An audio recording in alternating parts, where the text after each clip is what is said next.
Communication. Communication is yet an important tool that establishes a kind of relationship between the family and the school, between the school and all the other stakeholders. Communication, آپس کی بات چیت ایک بہت اہم role ادا کرتی ہے towards building healthy relationship between the school and all other stakeholders. اس میں ایک دفعہ پھر communication between the school and the parents becomes absolutely important. آج کل کے زمانے میں یہ اور بھی ضروری ہے جہاں پر مختلف مسائل کا شکار بچے ہو سکتے ہیں، مسائل کی نوعیت پیچیدہ ہوتی ہے، وہاں پر مستقل روابط پیرنٹس کے ساتھ رکھنا بہت ضروری ہے. اور اگر اسکول کے اندر proper guidance and counselling programmes ہیں تو یہ روابط رکھنا آسان ہو جاتا ہے. ہم جب کمیونیکیشن کی بات کرتے ہیں تو positive and regular communication is absolutely important between the parents and the school. اب کمیونیکیشن کی نوعیت بہت سی ہو سکتی ہیں اور کمیونیکیشن بہت سے طریقوں سے کی جا سکتی ہے. مثال کے طور پر ہم جب کمیونیکیشن کی بات کرتے ہیں تو اس کا بنیادی مقصد یہ سمجھا جاتا ہے کہ ہم بچے کے بارے میں جو بھی مسائل اس کو دوچار ہیں اسکول میں یا اس کی جو ڈیولپمنٹل سٹیجز ہیں ان کے بارے میں انفارمیشن دینا، اس کے ساتھ ساتھ اس کی ایکیڈیمک ڈیولپمنٹ کے اوپر، بیہیویئرل ڈیولپمنٹ کے اوپر، مختلف نوعیت کی جو ڈیولپمنٹ پیٹرنز ہیں اسکول میں ان پر کمیونیکیٹ کرنا اس زمرے میں آتا ہے. اس کے لیے یہ بے حد ضروری ہے کہ ہم پیرنٹس کو آن بورڈ رکھیں، پیرنٹس کو بر وقت اطلاع کریں چیزوں کی اور ڈیلیئنگ میکانزمز استعمال نہ کریں. مثال کے طور پر ہم جب ایفیکٹو کمیونیکیشن کی بات کرتے ہیں تو اس میں نیوز لیٹرز آ جاتے ہیں.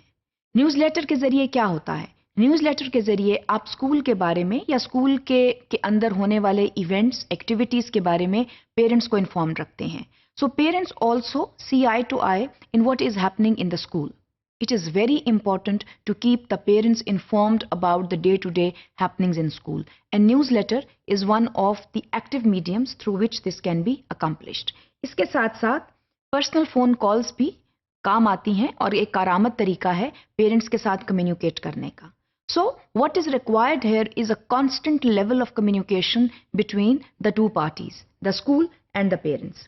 اس کے ساتھ ساتھ اگر ریکوائرڈ ہوں تو اسکول وزٹس بھی بہت زیادہ مفید ثابت ہو سکتے ہیں کسی بھی قسم کی معاملے پر بات کرنے کے لیے، یا اگر معاملے کی پیچیدگی اس نوعیت کی ہے کہ پیرنٹس کو اسکول میں نہیں بلایا جا سکتا تو پھر ٹیچرز یا گائیڈ یا کاؤنسلرز اسکول میں اگر موجود ہیں تو وہ گھر پہ جا کر مسئلہ بیان کر سکتے ہیں اور پھر اس کے ایک حل کی طرف جا سکتے ہیں.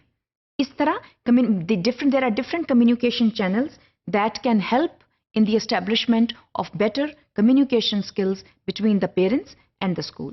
So what is required here is to have early notification of the problem. مسائل جو ہیں ان کو فوری جاننا چاہیے اور پھر ان کے مثبت حل کی طرف فوری جانا چاہیے. When we have delayed mechanisms in the school, then the problems remain there. مسائل وہاں پر حل نہیں ہوتے، مسائل وہاں پر برقرار رہتے ہیں. اس لیے صحیح وقت پہ اس چیز کی شناخت اور پھر اس کے ساتھ ساتھ اس کا بر وقت حل تلاش کرنا اسکول کی ذمہ داری ہے اور اس میں پیرنٹس کو شامل کرنا بھی اسکول ہی کی ذمہ داری ہے. So when we talk about a school-wide guidance and counseling program, communication becomes a very important tool through which this can be accomplished. Purposeful dialogue also is very, very important. ہمارے ہاں یہ خیال کیا جاتا ہے کہ اسکول جب بھی پیرنٹس کے ساتھ رابطہ کرے گا کوئی نہ کوئی نیگیٹو بات ہی ہوگی جو اسکول نے پیرنٹس کو کمیونیکیٹ کرنی ہے. یہ ایک غلط تاثر ہے کیونکہ پرپسفل ڈائلاگ کا مطلب یہ ہے کہ اگر مسئلہ ہے بھی تو اسکول نے اور فیملی نے مل کر اس کو حل کرنا ہے. So this actually helps in the establishment of a constructive relationship between the different stakeholders. ہم جب یہ کہتے ہیں کہ مسئلہ تبھی بیان کیا جاتا ہے جب کوئی نیگیٹو ایلیمنٹ ہو، جب آپ نے بچے کی شکایت کرنی ہو، تو اگر شکایت بھی کرنی ہو تو اس کو ایک پرپسفل ڈائلاگ کے ذریعے مسئلہ حل کیا جا سکتا ہے. So establishment of purposeful dialogue is absolutely important and this can only happen once a purposeful communication takes place. So if the nature of the communication is such that it is purposeful, it is meaningful, then problems can be identified, they can be sorted, and mutual solutions can be reached in a very amicable manner. Parents جو ہیں ان کو school کا حصہ بنانے کی کوشش کرنی چاہیے اور ان کی مدد حاصل کرنی چاہیے اسکول کے ڈے ٹو ڈے مسائل حل کرنے کے لیے، کیونکہ انہی کے بچے اسکول میں موجود ہیں. They have a big stake in school. So their help needs to be solicited when it comes to solving the issues at school.